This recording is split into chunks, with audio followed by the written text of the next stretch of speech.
Dios bendiga una vez más. Estamos por aquí. Vamos a compartir una palabra muy poderosa de parte de Dios. Alabado sea Cristo. Y hoy vamos a estar hablando acerca de las doctrinas y del Maestro. Alabado sea Cristo.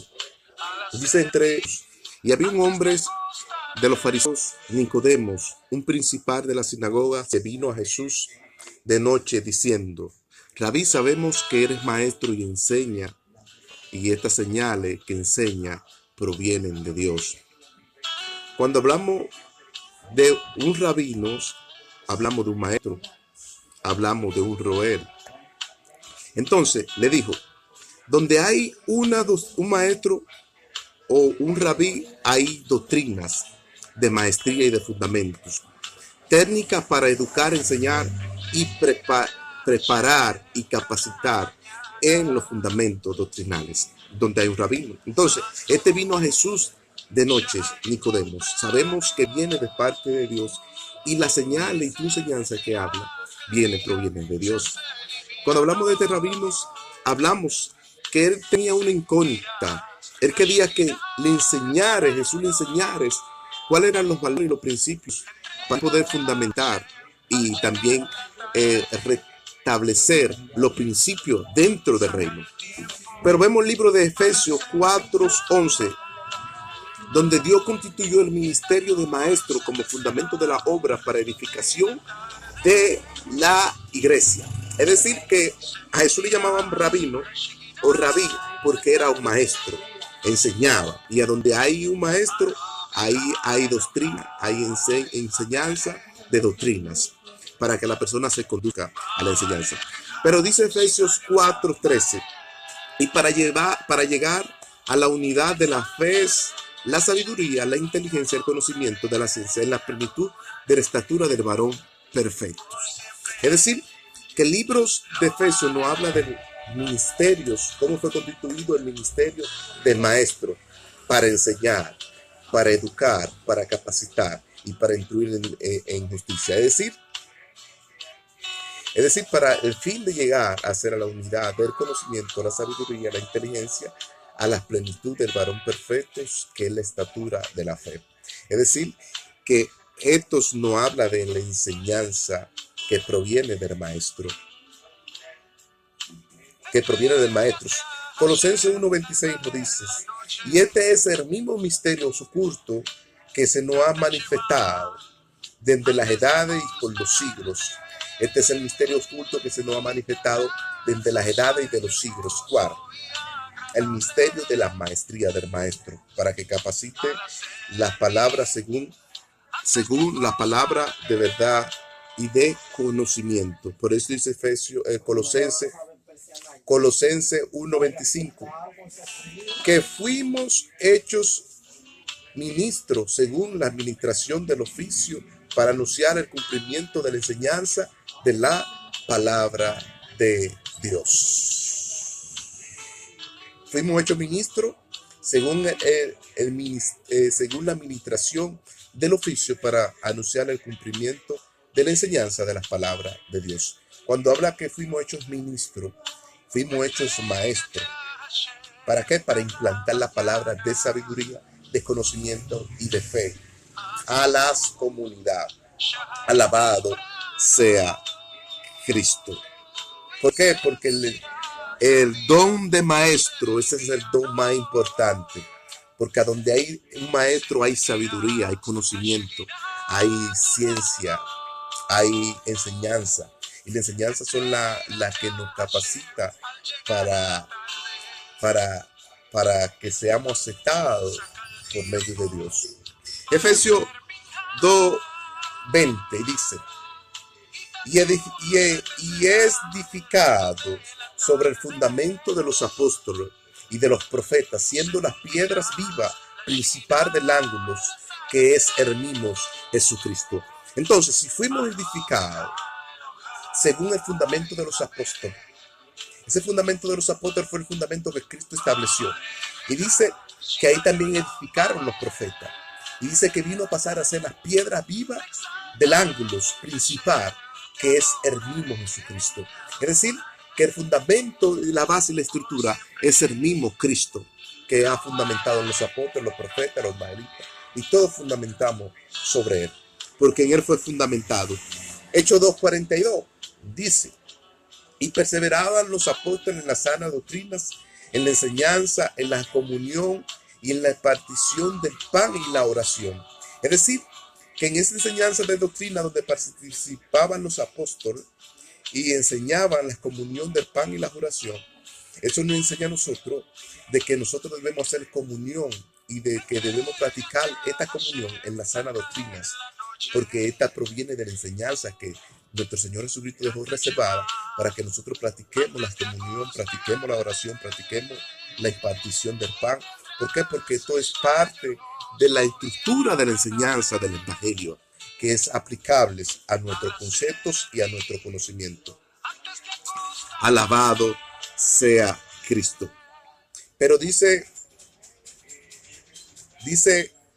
segunda de Timoteo 3:16, y toda escritura es inspirada por Dios, útil para enseñar, para redarguir, para corregir y para instruir en justicias.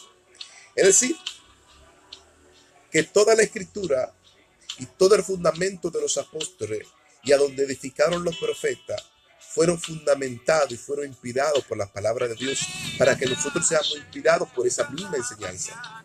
Esa enseñanza que nos llena de amor, esa enseñanza que nos llena de caridad, esa enseñanza que nos hace vivir una vida en rectitud a la justicia divina de Dios y nos redarguye del pecado y nos instruye en justicia. Esta enseñanza viene inspirada por Dios, dice, porque toda escritura es inspirada por Dios, útil para enseñar, para corregir, para redarguir y para instruir en justicia.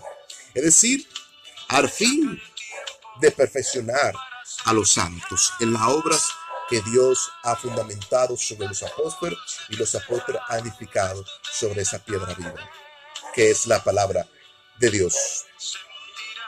Proverbios 22:6 dice: instruye al niño en los caminos y cuando sea mayor no se apartará de los caminos.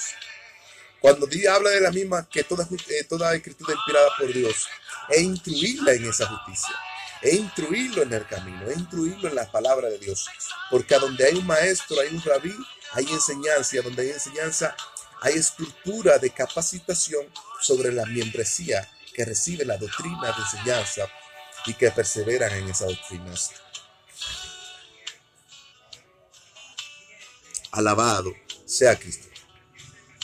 Efesios 6:4 dice: y vosotros padres no provoquéis a los hijos a ir al mar, sino disciplinarlos con enseñanza del Señor. El ejemplo y la disciplina del padre, del maestro, del rabí, del roer, es instruir a los hijos en la enseñanza de las palabras. Porque dice Efesios 4:6, y vosotros padres no provoquéis a los hijos en ir a armar, sino disciplinar en la enseñanza del Señor. Es decir, la enseñanza de las palabras. Es decir, que los padres tienen un papel que jugar, un papel que juzgar, y es instruir a los niños en la palabra de Dios para cuando sean mayor no se aparten de las palabras.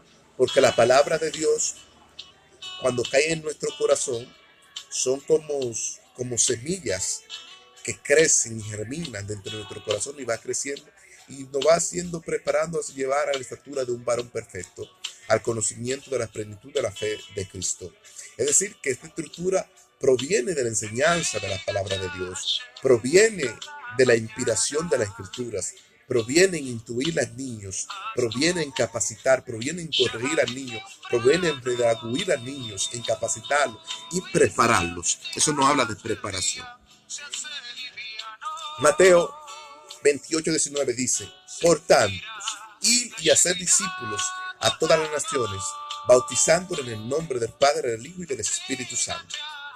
Y dice el verso 28:20 de Mateo: y enseñándoles que guarden todas las cosas que yo les he mandado, y es aquí que yo vengo prontos. Enseñándoles que guarden las instrucciones, que guarde la enseñanza de la Escritura, que guarde las palabras de Dios, enseñándoles que guarden todas las cosas que les he mandado, y aquí que yo vuelvo pronto, porque es un mandato. Esto no habla de la gran comisión que Cristo hizo, que le enseñaba al pueblo, lo hacía discípulo, lo instruía. Cristo como roer, como rabinos, como maestro, como mujer, instruía al servicio a las membresías para que sean estructuradas en este principio, porque era ese era el gran mandamiento de la comisión de Cristo por medio de la cruz del Calvario. Eso no habla acerca del sermón, de la cruz, del sermón. El sermón de la cruz no habla de esta enseñanza, de estos padecimientos de Cristo. Dice, enseñándoles que guarden todas las cosas que hay aquí, que yo vengo prontos. Dice Deuteronomio 5:29. Deuteronomio 5:29. ¿Quién digieres en su corazón, si tuvieres temor y guardares mi enseñanza y mi mandamiento todos los días, que a sus hijos le lleve bien siempre? Deuteronomio 5:29. Quien dijera en su corazón, si tuvieres temor y guardares mis enseñanzas y mandamientos todos los días, para que a sus hijos le vaya bien siempre. Es decir, el guardar los mandamientos y el guardar la enseñanza del Señor, eso no habla de la caridad de las palabras. Esas palabras que se manifiestan como base de escrituras donde los apóstoles fundamentaron en ellas, donde los apóstoles edificaron en ellas. Es decir, hasta los profetas edificaron bajo esa piedra principal viva del ángulo que vino a ser Jesucristo. Es decir, ese fundamento, esa enseñanza, no hablas de ese amor y de esa caridad que Dios tiene para con los hijos, que tienes para con los adolescentes, que tiene para con la comunidad, que tiene para con el mundo. Es decir, eso no hablas de una fe estructiva que los apóstoles fundamentaron, como dice el libro de Efesios 2:20, y edificaron sobre los fundamentos de los apóstoles y los profetas, siendo la piedra viva principal del ángulo, que es el mismo Jesucristo. Y dice, y perseveraban en las sanas doctrinas de los apóstoles, en la partición del pan y la enseñanza, en la comunión y en la oración. Es decir, que estas eran las bases del fundamento, era el eje primordial donde los apóstoles edificaban para que las comunidades se edificaran y se estructuraran bajo esta enseñanza divinas. Alabado sea Cristo. Por eso Nicodemo fue ante Jesús de noche. Nicodemo quería tener parte de la enseñanza de Jesús. Y es decir, que a donde hay doctrina de enseñanza de maestrías, hay preparación, hay capacitación. Dice que uno de los fundamentos de los dones primordiales del evangelio es el don de maestros. Como lo dice Efesios 4:11, el don de maestro es el don que prepara, que capacita, que instruye al niño en la enseñanza de la fe. ¿Por qué? Porque el don de maestría es la que lo va a llevar a la estatura del conocimiento, de la sabiduría, de la ciencia, de la fe, en la estatura del varón perfecto que Cristo lo ha establecido. Y es la unidad de vínculos de la paz que el Señor nos da para que seamos estructurados bajo esa base en los fundamentos de los apóstoles que han edificado bajo la base y la piedra primordial del ángulo que es nuestro Señor Jesucristo. Dios lo bendiga y la paz y la misericordia de Dios lo guarde una vez más.